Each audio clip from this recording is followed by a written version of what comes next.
Bonjour à tous, bienvenue dans cette nouvelle gazette du SCMM. Pour cette fin d'année, on va vous parler des prochaines cartes SCMM remises à jour. On a été aux 40 ans du CCMM, on vous propose un zoom sur nos collègues toulousains. Mathieu vous a préparé quelques mots sur le CRAPEM. Marjo vous a concocté un quiz spécial Noël. Et enfin, on terminera par un bilan de 2023 et les projets prévus pour 2024. On commence avec les nouvelles cartes SCMM remises à jour, bientôt disponibles en régulation. Sur la carte des moyens, vous retrouverez les équipes SMUR maritimes, ainsi que les moyens aériens de la façade. Dans l'encadré en haut à droite, vous trouverez les informations pour déterminer quel type de DZ selon les hélicoptères. Petite nouveauté, vous verrez également des icônes représentant les hélicoptères sanitaires terrestres disponibles, ainsi que les îles possédant un médecin correspondant SAMU. On vous en parle régulièrement, mais dans certains cas, le déroutement du navire vers une île de proximité, disposant ou non d'un MCS, avec projection d'une équipe SMUR par un vecteur aérien, est parfois la meilleure stratégie. Un seul rappel primordial, seules les équipes SMUR maritimes peuvent être élitreillées ou projetées sur un navire par voie maritime. Les équipes terrestres ne peuvent intervenir qu'une fois le patient à terre ou le navire à quai. Enfin, un nouveau logo apparaît, c'est le PSM Mer, situé à Brest et à Bayonne, puisque nous vous en parlerons prochainement, mais il arrivera dans nos murs courant 2024. La deuxième carte comprend toujours les orientations possibles sur la façade. On y a ajouté les numéros des départements. On a mis en évidence les hôpitaux de référence de chaque département. Vous retrouverez les plateaux techniques habituels, mais nouveauté, le logo embolisation fait son apparition. Il désigne les structures possédant de la radiologie interventionnelle, thrombectomie, embolisation. Attention, certains départements, comme le 17 ou le 85, ne possèdent pas de thrombectomie, mais leurs services d'UNV restent les services de référence d'accueil des AVC. En cas de doute, contactez les SAMU référents. Voilà pour les nouvelles cartes très prochainement installées. En octobre, le CCMM a fêté ses 40 ans. L'occasion de vous en parler un peu et de commencer par enfin vous expliquer mais pourquoi on gère la mer à Toulouse. Pour la petite histoire, pendant la Deuxième Guerre mondiale, le gouvernement avait besoin d'une base radio fonctionnelle pour communiquer avec l'ensemble des colonies.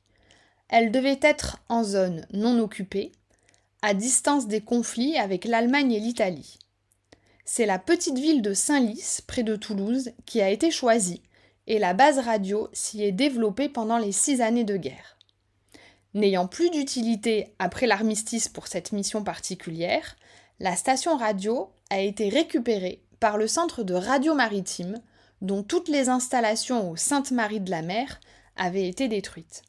C'est ainsi que les marins ont débarqué à Toulouse. Pendant toute la deuxième partie du XXe siècle, le centre de radio maritime a assuré plusieurs missions, dont celle de radio médicale. Pour cela, ils se sont tournés vers les médecins disponibles les plus proches, ceux de l'hôpital Purpan.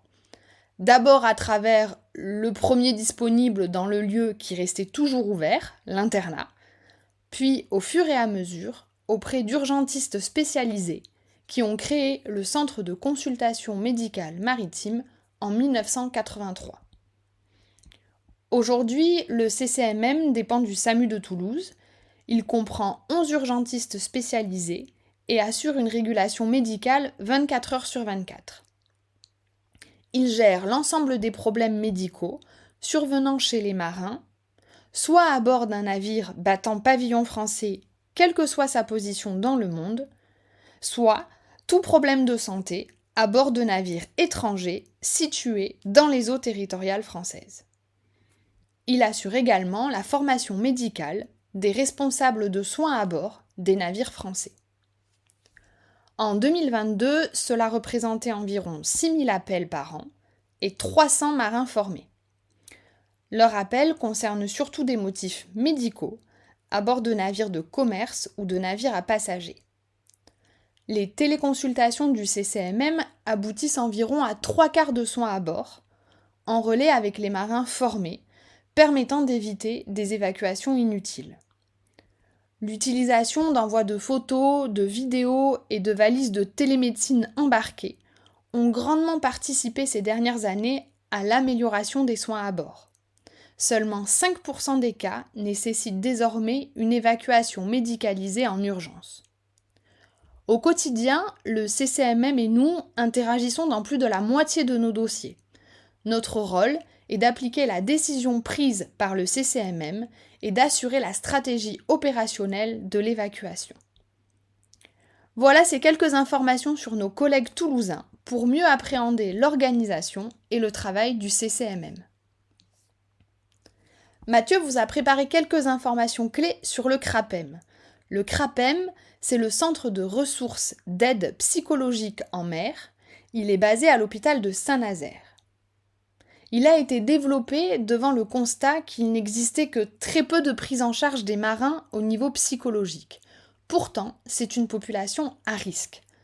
Le CRAPEM a donc été créé afin de développer une réponse opérationnelle à un événement de type psychiatrique en mer. Je laisse ce court extrait finir de vous présenter le CRAPEM. Et en mars 2020, le CRAPEM est créé au sein de l'hôpital de Saint-Nazaire. Aujourd'hui, ils sont 6 médecins psychiatres, infirmières spécialisées, psychologues, pour écouter 24 heures sur 24 les gens de mer qui appellent de chez eux ou depuis leur bateau.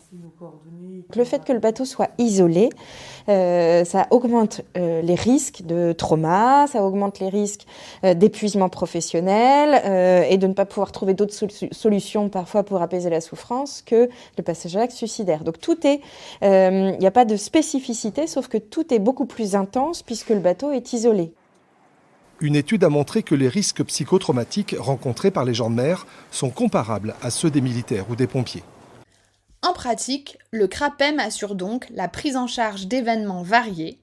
Il est à la disposition du CCMM et assure une permanence d'urgence 24 heures sur 24.